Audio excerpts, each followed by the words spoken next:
ಒಂದು ಹೋಟೆಲ್ ಅಂತಂದ್ಮೇಲೆ ಅಲ್ಲಿಗೆ ಊಟ ಮಾಡೋದಕ್ಕೆ, ಕಾಫಿ ಟೀ ಕುಡಿಯೋದಕ್ಕೆ ತುಂಬಾ ಜನ ಹೋಗ್ತಾ ಇರ್ತಾರೆ, ಬರ್ತಾ ಇರ್ತಾರೆ. ಅದೇ ರೀತಿ ಅಲ್ಲಿಗೆ ಒಂದು ಜೋಡಿ, ಒಂದು ದಂಪತಿಗಳು ಅಂತಾನೂ ಹೇಳ್ಬೋದು ಅಥವಾ ಒಂದು ಜೋಡಿ ಅಂತಾನೂ ಹೇಳ್ಬೋದು, ಅವರು ಸಹ ಅಲ್ಲಿಗೆ ಊಟ ಮಾಡೋದಕ್ಕೆ ಹೋಗಿರ್ತಾರೆ. ಊಟ ಮಾಡ್ತಾ ಇರ್ಬೇಕಾದ್ರೆ ದೂರದಲ್ಲಿ ಒಬ್ಬ ವ್ಯಕ್ತಿ ಅವರನ್ನ ಸೂಕ್ಷ್ಮವಾಗಿ ಗಮನಿಸ್ತಾ ಇರ್ತಾನೆ, ಅವರ ಫೋಟೋಸ್ ತಗೋತಾ ಇರ್ತಾನೆ. ಆದ್ರೆ ಇವ್ರಿಗೆ ಆ ವ್ಯಕ್ತಿ ಇವರನ್ನ ಗಮನಿಸ್ತಾ ಇರೋದು, ಫೋಟೋಸ್ ತಗೋತಾ ಇರೋದು ಸ್ವಲ್ಪನೂ ಸಹ ಗೊತ್ತಾಗ್ತಾ ಇರಲ್ಲ. ಇವ್ರ ಪಾಡ್ಗೆ ಇವರು ಊಟ ಮಾಡ್ತಾರೆ, ಊಟ ಮಾಡಿಕೊಂಡು ಬಿಲ್ ಕೊಟ್ಟು ಆ ಒಂದು ಹೋಟ್ಲಿಂದ ಈಚೆ ಬಂದ್ಬಿಡ್ತಾರೆ.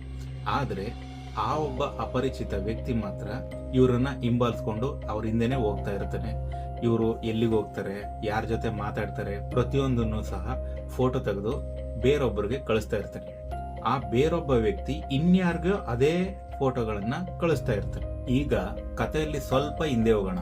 1 ವರ್ಷ 2 ವರ್ಷ ಅಲ್ಲ, ಸುಮಾರು 5 ವರ್ಷ ಹಿಂದೆ ಹೋಗೋಣ. ಅವಾಗ ಕರೋನಾ ವೈರಸ್ಸು ತುಂಬಾ ಅಟ್ಟಹಾಸ ಮಾಡ್ತಿರೋವಂಥ ಟೈಮು.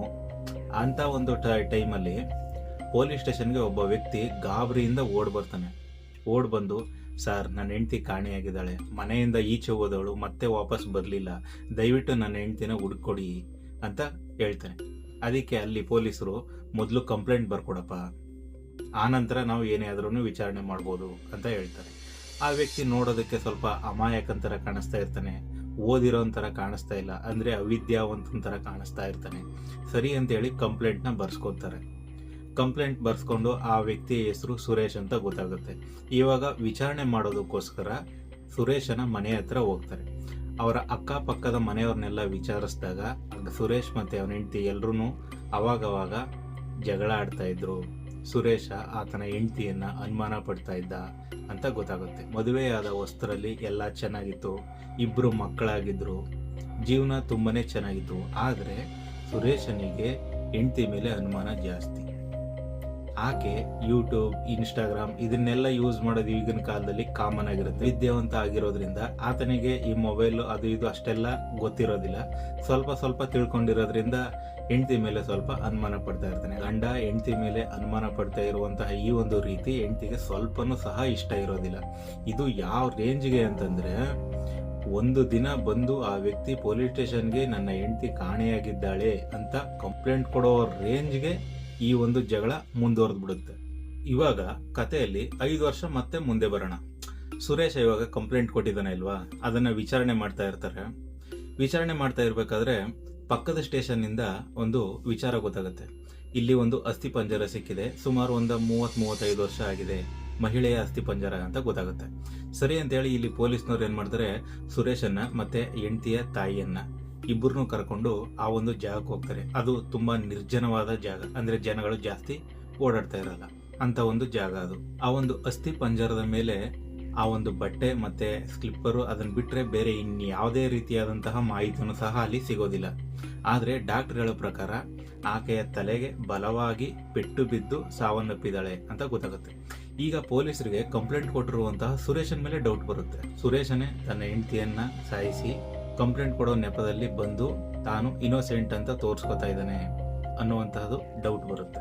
ಕಂಪ್ಲೇಂಟ್ ಕೊಟ್ಟಂತಹ ಸುರೇಶನ್ನೇ ವಿಚಾರಣೆ ಮಾಡಿ ಕೋರ್ಟಲ್ಲಿ ಆತನಿಗೆ ಶಿಕ್ಷೆ ಆಗುತ್ತೆ, ಅವನನ್ನ ಜೈಲ್ ಪಾಲ್ ಮಾಡ್ತಾರೆ. ಇದಾದ ನಂತರ ಪ್ರತಿ ತಿಂಗಳು ಸಹ ವಾದ ವಿವಾದಗಳು ನಡೀತಾ ಇರುತ್ತೆ, ಆದ್ರೆ ಬೇಲ್ ಮಾತ್ರ ಸಿಕ್ಕಿರಲ್ಲ. 3 ತಿಂಗಳ ನಂತರ ಸುರೇಶನಿಗೆ ಬೇಲ್ ಸಿಗುತ್ತೆ.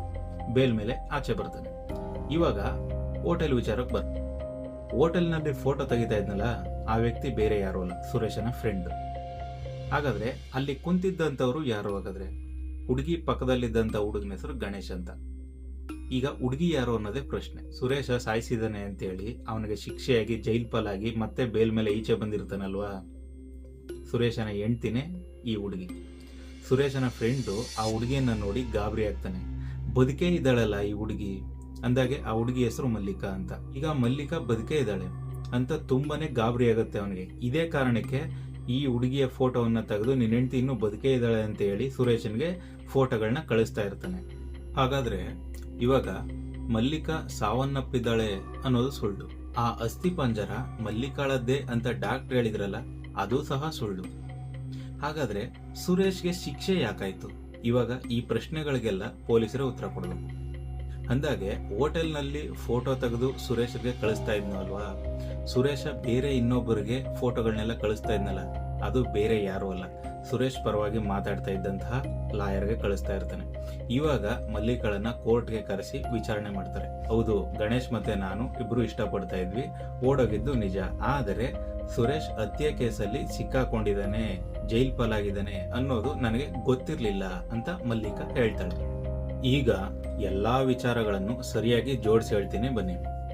ಅವರಿಬ್ರು ಓಡೋಗಿದ್ದು ನಿಜನೇ. ಓಡೋಗಿ ಸುಮಾರು ಒಂದು 5 ವರ್ಷ ಆಗಿರುತ್ತೆ. ಅವರು ಹೆಚ್ಚು ಕಮ್ಮಿ ಒಂದು ಗಂಡನ ಊರಿಂದ ಒಂದು 20 ಕಿಲೋಮೀಟರ್ ದೂರದಲ್ಲೇನೆ ಅವರು ವಾಸವಾಗಿರ್ತಾರೆ. ಇವಾಗ ಸುರೇಶ ಕಂಪ್ಲೇಂಟ್ ಕೊಟ್ಟಿರ್ತಾನೆ, ನನ್ನ ಹೆಂಡತಿ ಕಾಣ್ತಾ ಇಲ್ಲ, ಹುಡುಕೊಡಿ ಅಂತ. ಹಾಗಾದ್ರೆ ಪೊಲೀಸರು 20 ಕಿಲೋಮೀಟರ್ ಅಂತರದಲ್ಲೂ ಸಹ ಹುಡುಕ್ಲಿಲ್ವಾ? ಸುರೇಶನ ಹೆಂಡತಿ ಸೋಷಿಯಲ್ ಮೀಡಿಯಾನೆಲ್ಲ ಯೂಸ್ ಮಾಡ್ತಾ ಇರ್ತಾಳೆ, ಯಾವಾಗಲೂ ಮೊಬೈಲ್ ಯೂಸ್ ಮಾಡ್ತಾ ಇರ್ತಾಳೆ. ಅಂಥದ್ರಲ್ಲಿ ಸುರೇಶನ್ಗೆ ಈ ಥರ ಶಿಕ್ಷೆ ಆಗಿದೆ, ಹತ್ಯೆ ಕೇಸಲ್ಲಿ ತನ್ನ ಹೆಂಡತಿನೇ ಸಾಯಿಸಿ ಜೈಲ್ ಪಾಲಾಗಿದ್ದಾನೆ ಅನ್ನೋ ವಿಚಾರನೂ ಸಹ ಗೊತ್ತಾಗ್ಲಿಲ್ವ? ಅಲ್ಲಿನ ಸುತ್ತಮುತ್ತ ಗ್ರಾಮಗಳಲ್ಲೆಲ್ಲ ಸುರೇಶ ತನ್ನ ಹೆಂಡತಿಯನ್ನ ಹತ್ಯೆ ಮಾಡಿ ಜೈಲ್ ಪಾಲಾಗಿದ್ದಾನೆ ಅನ್ನೋ ಪ್ರಚಾರ ಎಲ್ಲರಿಗೂ ಗೊತ್ತಾಗಿರುತ್ತೆ. ಎಲ್ಲ ಗೊತ್ತಿದ್ರೂ ಸಹ ಸುರೇಶನ ಹೆಂಡತಿ ಮಲ್ಲಿಕಾ ನನಗೇನೂ ಗೊತ್ತಿಲ್ಲ ಅಂತ ಸುಮ್ಮನಿದ್ದದ್ದು ತಪ್ಪೇ ಅಲ್ವಾ? ಹಾಗಾದ್ರೆ ಮಲ್ಲಿಕಾಳ ತಾಯಿ ಅಸ್ಥಿ ಪಂಜರವನ್ನ ಗುರುತಿಸಿದ್ದು, DNA ಟೆಸ್ಟ್ ಎಲ್ಲ ಸುಳ್ಳು. ಸುರೇಶನನ್ನ ನೀನೇ ಹತ್ಯೆ ಮಾಡಿದ್ದು ಅಂತ ಒಪ್ಕೋ ಅಂತ ಬಲವಂತ ಮಾಡ್ತಾರೆ, ಅವನನ್ನ ಹೊಡಿತಾರೆ, ಅವನಿಗೆ ಕರೆಂಟ್ ಶಾಕ್ ಕೊಡ್ತಾರೆ, ತುಂಬಾ ಚಿತ್ರಹಿಂಸೆ ಕೊಟ್ಟು ಆತನಿಂದ ತಾನೇ ಹತ್ಯೆ ಮಾಡಿದ್ದಾಗಿ ಬರ್ಸ್ಕೊಳ್ತಾರೆ.